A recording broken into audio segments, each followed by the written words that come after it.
Hey everybody, Drew McLellan here from Agency Management Institute, coming to you from my home. You know, I have been having a recurring conversation with many agency owners over the last couple of months, and that conversation has been about the utilization of their team. And in some cases, they have employees that are so buried with work that they're working 10 and 12-hour days. And in other cases, they have employees that they can't really fill their plate. And so we've gone through a very interesting exercise that might be helpful for you if you are facing this same challenge. What we're doing is we're saying, okay, let's look at the clients that you have on the roster, the projects you have, your projected AGI. And so we're going to use the projected AGI to tell us how many employees you can have. Remember, the rule of thumb is $150,000 of AGI per FTE. So let's say your AGI suggested that you could have 10 employees. So now the game, if you will, the project is that we have to build an agency from scratch to best serve the clients and projects that we know that we have. So we're not going to think about historical. We're not going to think about what we used to do. We're just going to look at the work that we have, and we're going to say, okay, what do we need to build? If we were starting an agency from scratch, what would we build to service that agency? And what of those skill sets would we want full-time in-house? And what of those skill sets would we contract out?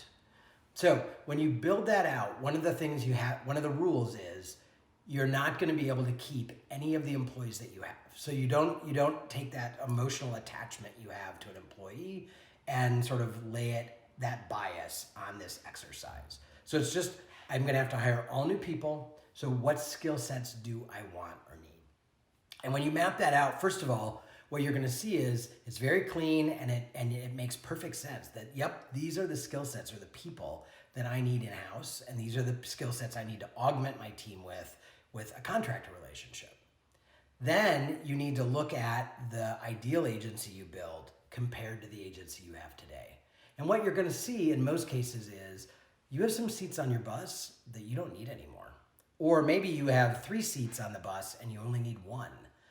That's often happening sort of with graphic designers and art directors. So you need to then look at the ideal agency versus the agency you have today, and you need to decide how to close that gap.